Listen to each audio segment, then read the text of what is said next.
भर में लोगों से कहना चाहता हूं, कम make in India.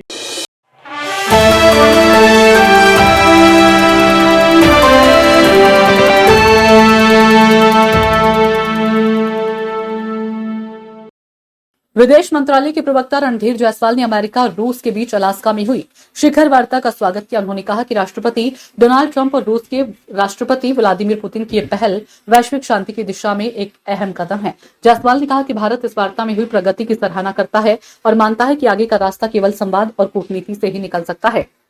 Randhir Jaiswal ने आगे कहा कि मौजूदा समय में पूरी दुनिया की नजर यूक्रेन युद्ध पर है और सभी चाहते हैं कि इस संघर्ष का जल्द से जल्द अंत हो। जायसवाल ने स्पष्ट किया कि भारत की हमेशा से यही नीति रही है कि युद्ध किसी भी समस्या का समाधान नहीं।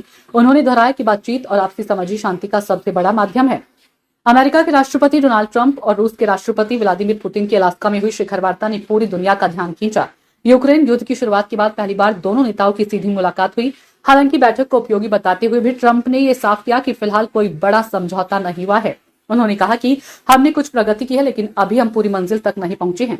ट्रंप ने बातचीत को बहुत सकारात्मक बताते हुए यह भी कहा कि अगले कदमों पर वे यूक्रेन के राष्ट्रपति जेलेंस्की और नाटो नेताओं से चर्चा करेंगे।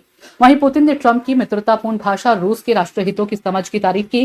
हालांकि वार्ता से कोई ठोस घोषणा या लिखित समझौता नहीं निकल पाया। शिखर वार्ता की 5 बड़ी बातें। ट्रंप ने स्पष्ट कहा कि अभी किसी बड़े समझौते पर मुहर नहीं लगी है। उन्होंने स्वीकार किया कि कई मुद्दों पर मतभेद बने हुए हैं और उन्हें दूर करने के लिए आगे और बातचीत करनी होगी। उन्होंने कहा कि हमने प्रगति की है, लेकिन ये पर्याप्त नहीं की। जब तक सब कुछ तय नहीं होता तब तक कोई डील नहीं मानी जाएगी। वार्ता के बाद ट्रंप ने कहा कि चीन पर रूसी तेल खरीदने को लेकर टैरिफ फिलहाल टाल दिए जाएंगे। उन्होंने कहा कि आज की बातचीत के बाद मुझे फिलहाल इस बारे में सोचना नहीं पड़ रहा है।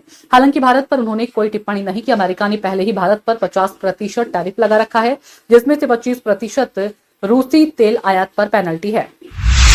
रूसी राष्ट्रपति पुतिन ने ट्रंप की तारीफ करते हुए कहा कि बातचीत दोस्ताना माहौल में हुई। उन्होंने कहा कि ट्रंप ने रूस के राष्ट्रहितों को समझा और सम्मान दिया।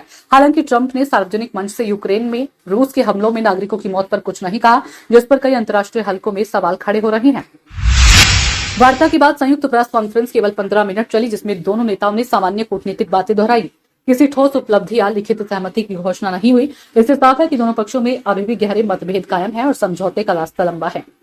ट्रंप ने संकेत दिया कि जल्द ही पुतिन और यूक्रेन के राष्ट्रपति जेलेंस्की के बीच बैठक हो सकती है, जिसमें वे खुद भी शामिल हो सकते हैं।